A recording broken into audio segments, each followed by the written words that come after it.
All right, what up, guys? Welcome back to another episode of the Living the Dream podcast. Today on the show, we have Peter George, who is the author of The Captivating Public Speaker. Peter, how you doing? I'm doing great, Timothy. How are you? Doing great. Thanks for asking, and we like to jump right in. So if you could start with telling us a little bit more about yourself and what you like to do for fun, that'd be great.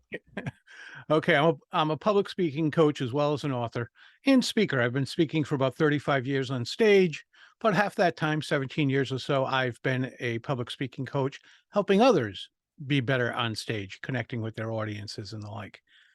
And that's one of the things I do for fun. I absolutely love getting up every day and doing what I do. Other than that, I love to travel, and my wife and I hike at least twice a week. So we're always out in the woods somewhere, There we go. There we go. How long are the hikes usually? anywhere from 3 to 5 miles. Okay. Okay. There we go.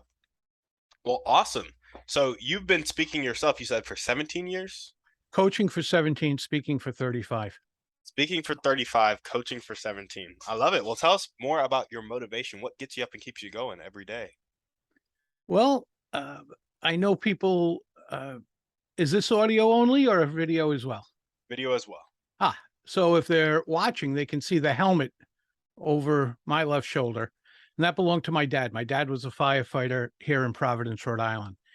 And I always wanted to be like my dad. So I wanted to be a firefighter like a lot of little boys, and I wanted to be like my dad. Well, I found out I couldn't be a firefighter. Those guys are nuts. I love them to death, but they're not. Yeah, running into a burning building, nah. And my father knew that. He knew there was other things I could do.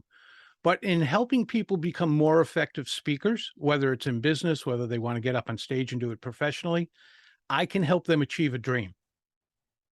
And that dream, they might achieve it long after I'm gone, but I know I'm part of it. And that's a pretty cool thing when someone wants to gain more income from their family or for their family, or have that second home to vacation in, or get the boat, or whatever it might be, send their kids to nice colleges. I'm part of that because I help them up their game. And when you up your game in public speaking, it often comes back in more money. Yeah. Yeah. That's it. Absolutely. So I can't help people the way my dad did, but I can help them my way. Yeah. Yeah. There we go. I love it. I love it. And it's really just empowering them on the stage, which empowers them in life. Yeah, exactly. I love it. I love it. What is the most common thing that public speakers need to change right off the get go when they come to you? Most most speakers, only because they didn't think of it, think of themselves. What am I going to say? What presentation am I going to give? How am I going to do this? And it's all I. And it's not about us. We're nothing but tools. If they could put a robot up there to do the same thing, God bless them. Go for it. Because it's not about the person doing it, it's the person receiving it. Mm. So it's all about the audience. And with my clients, we flip that instantly. Our first session is mindset. This is not about you. This is about your audience. And when people say, well, I give this talk all the time, well, maybe that's okay if you're always talking to a very similar audience. But if I go speak to mid managers in a large corporation about the benefits of becoming better communicators, I have different stories, different goals, different objectives than I do if I go to a college and speak to juniors and seniors Yeah. about the benefits of public speaking. Everything has to change. The idea is the same, but it's about that audience. And it's no different than if you like one type of music and I like another type of music and we go to your concert and I say, well, that's pretty cool, but that's not what I would have done on my own. And then I bring you to a concert and you go, well, that was good, but that's not where I would have gone on my own. It's got to be about that audience, the right audience for the right speaker for the right audience. Yeah. Yeah. Absolutely. I love that. I think that's I mean, that's just business, right? You got to think about who you're serving. It's your customer. An audience is your customer. And I tell my clients, you don't speak to inform, which is what most of us do. We speak to inform people. Either they have more knowledge or a different viewpoint or whatever. I tell them, don't speak to inform, speak to transform. Mm, Those people are there for a reason. If they leave very much the same as they came in, why did we have this? Yeah. Even in business meetings, that's when you get, oh man, Peter could have just emailed a PDF. It's Yeah. just information. But when we can transform people, pretty cool thing. There we go. I love it. Well, now we're going to jump into your dreams and goals. Tell us about your vision for your company. Oh, excuse me. Your vision for your company and your vision for your life. My vision for my company right now is really about the book. My book was released 2 weeks ago when we're recording this. So that's the vision right now. And it's funny because I used to own a publishing company a lifetime ago, sold that in 2005. And I looked at it and I said, what could I reasonably do? How many books could I reasonably sell, discounting the end of this year, looking at calendar year 2023? And I came up with a number. And then one day I woke up and thought, why would I sit here and say, what could I reasonably do? Mm, yeah. What's that, that huge, the goal that I'll tell my wife, who's a tremendous business person in her own right, and her say, that's ridiculous.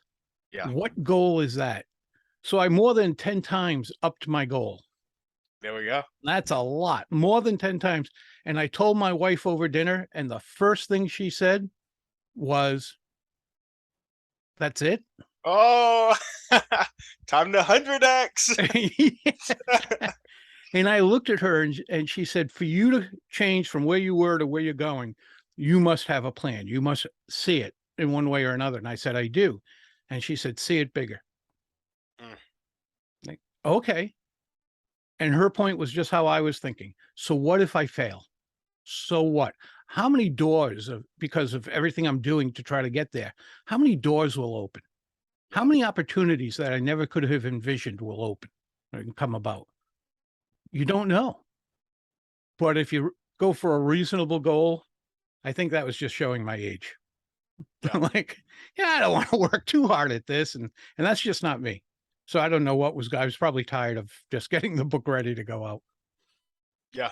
Yeah. No, absolutely. There we go. So get the book out there. And what's the number, if you don't mind us asking? The number is 25,000. 25,000 sales. There we go.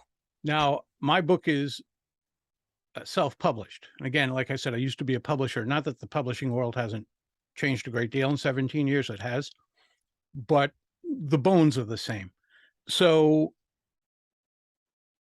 the number that gets bandied about for a self-published book sales in a year is 102. Oh, yeah. So I got you. 102, 25,000. 25,000. Yeah. So what if I hit 15? What if I hit 25? What if I hit 10? Hey, what if you hit 50? What if I hit 50? Right? Maybe you surprise yourself, hit 50,000, catch some momentum. You just don't know. And truthfully, some of the things you have to do when you have this really audacious goal is to come up with some plans that you might not normally do and get out of your comfort zone and reach out to people that maybe you've never met and ask for help or advice or whatever it is. You just don't know what's going to happen when you're talking to someone. Yeah. You gotta reach out to Oprah every day until she puts it on her book list, and then it's goes wild. There you go. I'll sit under a doorstep. I don't care.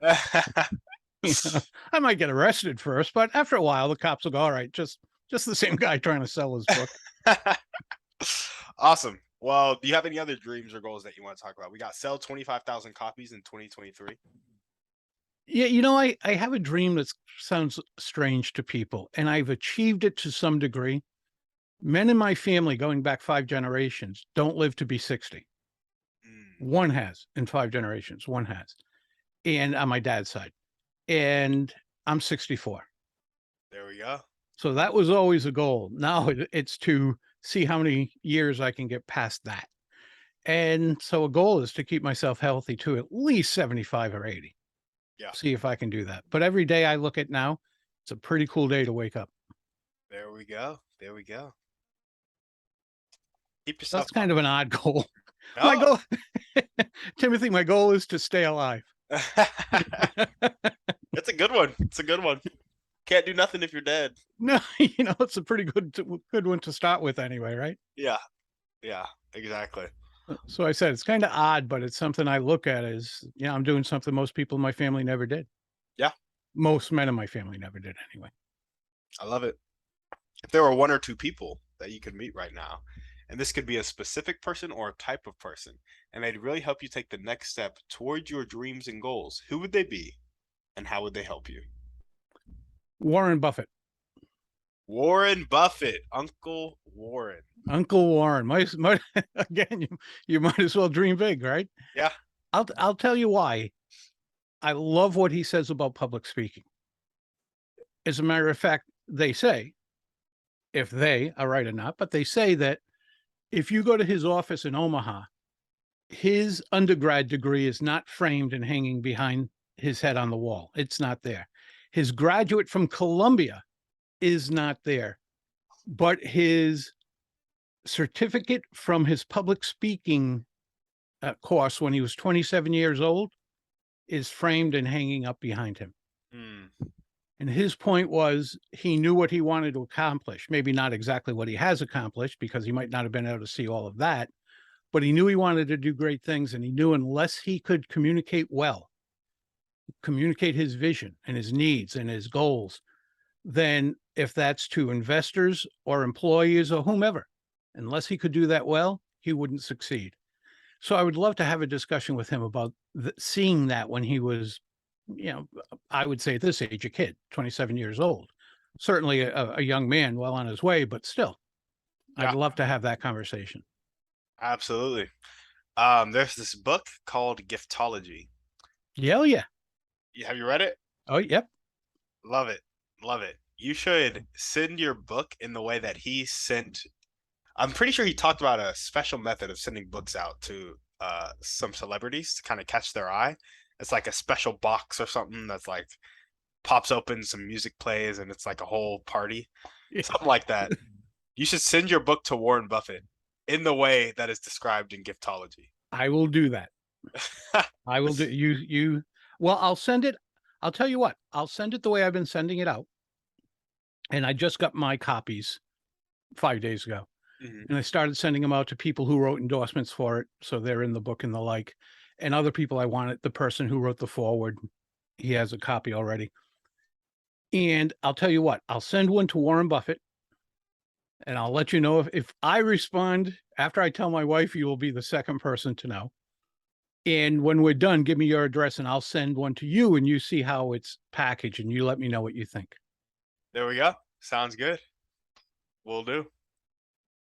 Awesome. Well, any other people that could help you other than Warren Buffett? Grant Cardone. I was wondering if you were a Cardone fan when you mentioned 10X. I didn't say it because of his book 10X, but when I listened to his book way back when, it resonated with me Yeah. because I have that same mindset of why just do average? Yep. Face it, Timothy, we've known each other for a solid 15 minutes, 20 minutes now. So Yeah. we go way back. So you tell me if I'm wrong. I will bet you, if I lose this bet, I will show up on Warren Buffett's doorstep. Okay. Okay. I will bet you didn't get up this morning and when you were brushing your teeth, you didn't look in the mirror and say, God, I hope I'm perfectly average today. I did not. I did not. See, I don't have to show up on Warren's doorstep. But, who wants to be average? And you can't, I sound like I'm preaching Grant Cardone here, but long before I ever heard his book, I believe this, that you can't be average doing average things. Or you Yep. can't be above average by doing average things. You just can't. Yeah. So you might not be in the right place. You might not be there at the right time. You've got to do above average things to be above average or get to be above average. And so I'd like to have a conversation with him. And he's Italian. My last name is actually Giosa. Got changed 100 years ago. But so Italian to Italian, I'd like to sit down and go, all right, let's talk over pasta. There we go. There we go. Hey, maybe it can be pasta on his private jet. There you go. A book went out to his office today, by the way. Oh yeah? There we go. There we go. I love it. Maybe you'll meet him sooner than you think. Could be. Could be. You don't know. Well, what are the most important one or two things that everyday people can do to help you accomplish your goals? So you're looking at Sally in the grocery store, you bump into her and she's like, Peter, how can I help you? And you're like, Sally, here's what you can do for me. To help me achieve my goals, Sally could uh, determine who she knows that is into speaking, whether it's on stage or in a corporate position, let them know about my book. And truthfully, I'm also a believer. I'm not a warm, fuzzy person by any stretch of the imagination. My wife will tell you, unless one of the dogs is ill, I can't, I don't care if, she has the flu. I say, good luck with that, honey. Um, so, however, I do believe for some reason the universe has a way of doing things. And a lot of times it's, hey, if good wishes, Yeah. just grant me good wishes. I'll do the same for you. And, I believe in that a great deal. That'll help me. And the funny thing is, if I can wish you good luck or some way help you get good luck that way, you'll never know it. I'll never know it. But man, if something nice happens to you, cool. Isn't that awesome? Yeah, it is. I don't have to take credit for it. I don't even have to know. I just want to know that you did well. So if I run into Sally, I'd say, give me good wishes. There we go. I love it. And now we're going to jump to our thriving three. Yeah. First question is, what is your favorite book, movie, or podcast? Pick one. My favorite movie is Patton, General George Patton, World War II. Why that movie? The man knew what he wanted. He ruffled feathers along the way, but he got done what he had to get done. I got you. And I just admire that. Do you have a favorite scene in that movie? I've never even heard of it, so I'm just curious to hear. You've never heard of Patton? I've heard of the general, but not the movie. Yeah, watch the movie. The opening will tell you all you need to know. I got you. His speech, which is an actual speech. And George C. Scott does a tremendous Oscar-winning performance. But there was a scene where when they're in Europe or North Africa, one of the two, and he's saying, I've been here. I was here for the battle of this particular battle against the Romans in whatever era. And he said, I've been here. And it's funny because the first time I ever went to Gettysburg, Pennsylvania, and I'm a Civil War buff, I was a kid. The first time I ever went, and I think this is what got me into being a Civil War buff. I said, Dad, this is what happened here. And he said, how do you know? Are you studying that in school? I said, I'm 10. We don't study the Civil War. And I said, but this would happened. And we went to the museum or whatever you want to call it there, where they talk about what actually happened. And I was pretty close to being dead on. Mm. So, yeah. So I don't know if I was there or not, but when he said that, I'm like, all right, there you go. It's kind of the same thing. There we go. I'll send you an email and say, hey, remember to stream this. That's so interesting. Was it like deja vu for you? Did you actually feel like you had been there? Like, what was that experience like when you were 10? It had a little bit of that. And again, my wife believes in that stuff, and I believe in the goodwill and universe and all, but yeah, it did. It was unexplainable. And if you got time for a quick story about that, when I watch stuff on the Civil War documentaries when my wife's not in the house because it bores her to tears. She'll go upstairs or leave or whatever. And one time she was out shopping and I was watching a documentary on Gettysburg, as a matter of fact. And in the end, it was showing all the old photos, and they'd have all the officers stand outside the tent and that type thing. And I'm looking at this as the credits are rolling. I go, oh my God, that's me. And I just stopped it. And my wife is coming in the house a few minutes afterwards. And I said, who's that general on the right? She goes, I don't want to look at Civil War stuff. Who's the general on the right? And she looks and she goes, oh my God, that's you. Really? And so we had a laugh about it. And I said, I knew I was there. The only thing was I thought I fought for the North. This was a Southern general. And I don't believe in anything that the South fought for. So, like, I really thought I would have been fighting for the North. I gotcha. That is so interesting. She corroborated your She belief. looked at us, she goes, "Oh my God, that's you." So, yeah, so it was kind of funny. That's so cool. That's so cool. Well, awesome. Maybe your next book should be on leadership during war. Yeah, yeah, how to be on the other side. Yeah, exactly. First of all, they were the right side. Second of all, they were the winners. You wanna be on that side. Yeah. But Awesome. Well, what is one way you like to take care of yourself? I like to take care of myself, just what we're doing here. I love to have fun. Mm. Sometimes, yeah, my wife says someday I'm gonna marry an adult because she didn't this time. Uh, I just love having fun. Sometimes it's silly fun like a 7-year-old, and sometimes it's just laughing with friends and family or whatever and having a good time. You know, as my dad used to say, and he died at 59, "Well, my dad, you're not going this way again. Yeah, You might as well have fun." there we go. There we go. And what is one action step you can take right now or continue to take if you're already doing it to meet Warren Buffett or Grant Cardone? You know, I haven't taken any steps, but I'll make a promise. Well, I did to Grant. I sent the book with a note, and I had to look it up because it's been a long time since I've heard that book. But there was a quote, a passage he had about books, and he said, "Average people try to figure out how to buy a $30 book for less than $30. Yep. Above average people will buy a $30 book and look for the $1,000,000 paragraph." Yes. So in the note I wrote, my book sells for 19.95. So I wrote, "This is a $20 book that has several $1,000,000 paragraphs in it." There we go. And so hopefully that rings a bell in his head that he said that. And we'll see. You never know what happens. Warren Buffett, all right, I'll take that under advisement. Tomorrow I'll get a book out to him and I'll work on getting to him. And if I get to either one, then I'll step up to Oprah. There we go. There we go. I And love then it. see what I can do with Oprah. I'm sure they know Oprah. If you get the book to them, just be like, "Hey, could you introduce me real quick?" You know, they I'm gonna take you on the road with me. It's like, you're the guy with the ideas. I like this. Awesome. Well, now we're gonna jump into our final series of questions, and I didn't see Sure. this beforehand, so if you don't know the answer, you can just say I don't know. They also require a bit of pretext.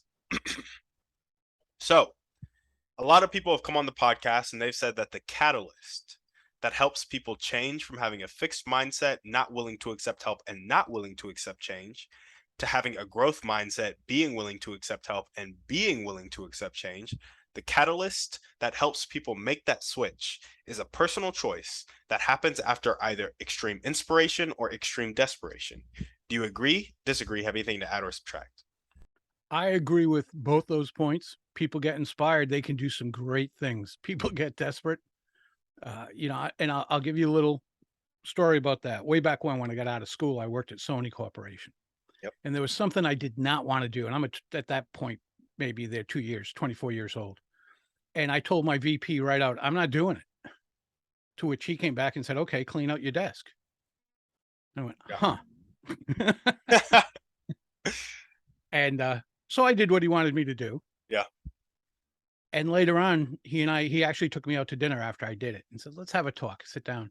And he says, "Always remember this." I said, "What, Rich?" And he said, "Life's easy when you have a gun to your head." And that's the desperation part. When you get that desperate, food, shelter, caring for loved ones, whatever it might be, when you get that desperate, man, suddenly that inspiration comes along. Yeah, I love that. Should that be the title of this podcast? Life's easy when you have a gun to your head with I like it. words. There we go. Quote by Rich Burns. Awesome. Awesome. Well, given the same amount of extreme inspiration and extreme desperation, why do you think some people make the choice to change and then others don't? I think fear of the unknown. Mm. I think people will even sabotage their own success for fear of the unknown. If I get so successful, I got to move out of this neighborhood I've been in for years. It's great to go to a real nice neighborhood, but still now I got to act differently around those people. And now I'm going to have to buy a more expensive car where other people are going, I want the car, I want the big house, I want the boat, I want this, I want my kids to go to a great college. That's the inspiration. And I think other people get fearful of success and fear leaving their comfort zone, things they've known. And we can say people don't like change. If you wake up tomorrow, that's a change. It's the first time you've ever woken up tomorrow on Yeah, that day. That's a change. So I love change. Life can get boring otherwise. Have change. If I meet Warren Buffett, that's a change. absolutely. So, so if Sally knows Warren Buffett, hey, Sally, you and I got to meet. But that's that, I think we get stuck in ruts and fearful, Mm, and maybe we just don't see ourselves being that successful. But I was thinking about that once, and I thought when I was younger, I always thought that someone who got to be a major league baseball player, a football player, something like that, was someone who was blessed with talent. And that's just what it was. yep. I grew up playing baseball, football, and hockey. I didn't go real far. After high school, I played a little of each, and that was it. And uh, but I always thought they were just blessed with a gift, and they do have a certain gift to get that far. But they also put in a heck of a lot of effort. If you read about Michael Phelps with swimming, the kid didn't even like swimming, Yeah, but it was, and he wasn't that necessarily that good at the beginning, but it was the hard work. You read about Magic Johnson and Larry Bird, right? yep. Guys who came at from two different angles, except both of them worked their butts off to get where they were. Yeah, Bird with the 300 shots before school, yep. so Magic, the practicing over and over and over again. And I think that's a lot of it. It's not just that they were blessed, they worked and they worked and they worked. Yeah, yeah. No, absolutely. Hard work is an often overlooked factor when you're counting the reasons why you don't have something. So, Right. for sure. Yeah, it's funny how that works, isn't it? It is. It is. It's good. It's good when you have people around you that will call you out for that too. Yeah. I'm married to the best person in the world for that. She's my best friend, my greatest supporter, but she has no problem going, yeah, not your best talk, or nah, not your best idea. Yep. No problem whatsoever. She's pretty frank about it, but I've never met anybody other than my parents who support me the way she does. Yeah. Love it. Love it. Well, our next question is that some people need a small amount of desperation or inspiration to change, and others need a larger, more consistent amount. What do you think establishes that threshold? And can it be influenced? Yeah, I think it can. I think one can be disguised as the other. Yeah. Again, you can get so desperate that you become inspired to change and then see it's working and oh my God, I just have to keep doing more of this and vice versa. That you can have inspiration and fail and then you end up going the other way and maybe get desperate at some point. Who knows? People, I think success in however we may rate that individually within ourselves fluctuates.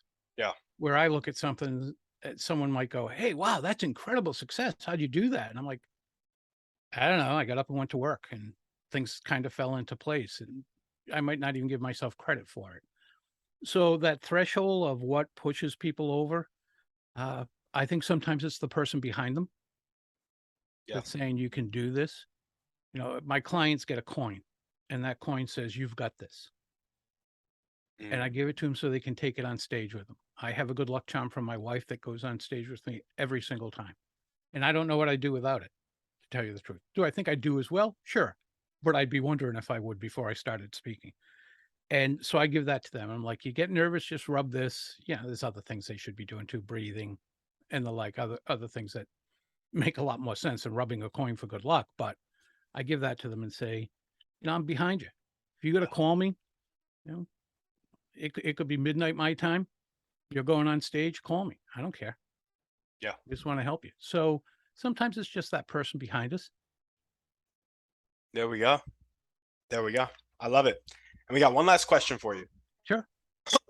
So, For this question, keep in mind a person who has a really fixed mindset, they're not willing to accept help, and they're not willing to accept change. So in Atomic Habits, James Clear talks about the 4 laws of changing your behavior. And the laws are to make it obvious, make it attractive, make it easy, and make it satisfying. With that context in mind, and the avatar I just kind of told you to keep in your head, how can we, you and I, create an environment that makes it more obvious, more attractive, more easy, and more satisfying for that avatar to make the choice that will change their life? I think the first thing we have to do is find out where they are. Mhm. And then if they tell us where they want to go, or we see where they can go, and open that up to them and be with them, quote unquote, hand holding them. It's a lot of what I do for a living. Yeah. And when people are like, "Oh man, I'm used to speaking in front of 25 people," and this was an actual case, and the person went from 25 people to 18,000 people, Wow. and freaked, absolutely freaked. A person who was awesome at speaking on stage. We'd worked together a long time, just amazing. 18,000 people, she couldn't even fathom. But we worked on that, and it's like, okay, what are you going through? Let me know what you're going through so I can try to help you. So I think a lot of times it might be the same answer to a lot of this that I'm giving, but I think it's just being there for people, helping them. Now, some people are too stubborn to take the help. You got to know which ones not to, I guess, not to spend the time on. I don't know. Yeah. Uh, I don't take every client or every prospect who comes to me. I try to see if they're coachable. If they're coachable, I'll work with them. If I don't think they're coachable, I won't, because I don't want their money. At that point, I'm just taking their money to spend bad time for both them and me. Yeah. So I think sometimes it's just figuring out where they are, what they need, and helping them along the way. Absolutely. There we go. I love it. Well, Peter, is there anything else you want to chat about before we sign off? Yeah, you know what? I want to speak to your listeners. We have been all this time, but I want to speak to your listeners about you. I have a podcast, so I know what it takes, and I know what it takes to make a guest feel welcomed and comfortable. And you are magnificent at it. So Thank you I so think much. you're one of those people just makes it look so easy that the listeners might take it for granted, but you're excellent at it. Peter, I appreciate that so much. My No, thank pleasure. Yeah, Thanks that for making me feel welcome and comfortable. was of course, man. Thanks for coming on the show. I'm happy to have you. So I'm glad that you feel that way. Glad that you Right. feel that way. Next time Awesome. I speak in Austin, we'll get together. For sure. No, let's do it. Let's do it for sure. And yeah, I probably won't ever be up in Maine. Sorry. Dead of winter, Yeah, it's just cold. three coats on. Exactly. But I really like that point about kind of throughout all those last questions of you just saying being there for people is so key. Because I Okay. think yeah, time spent together, there's nothing like it. Like, you can have all the money in the world, you can like have all the solutions in the world, but sometimes people just need people. Yep. And so being there for each other is key. So I love that you kind of had that echoing in all your answers. We're social animals. Yeah. You just are. Most of us, anyway. And for any of your listeners who are going, "Oh, this guy's a speaker. He's extroverted. He's that." I'm extremely shy around people, and I'm just so far introverted. It's not funny. Yeah. But there's one thing to be introverted. It's another thing to be shy as well. When I speak on stage, I'm there for them and I'm helping them. And when you help people, how can you go wrong? Yeah. You do your best to help them. Generally goes well. So that's how I look at it. And then after that, I just want to be in my hotel room watching a baseball game. Absolutely. Absolutely. Well, awesome, Peter. Thank you so much for coming on the show. Timothy, thank you for having me. It's been very much a pleasure. Of course. And if you guys were listening to this and you loved what Peter had to say, make sure to reach out to him, get his book, rate it, send it to somebody you know. Um, yeah, all the ways to contact him will be down in the show notes. As we always ask, shoot this podcast over to 1 to 3 people you know need to hear this message. Go ahead and give us a 5-star review on iTunes if you like the show. And on that note, we're out.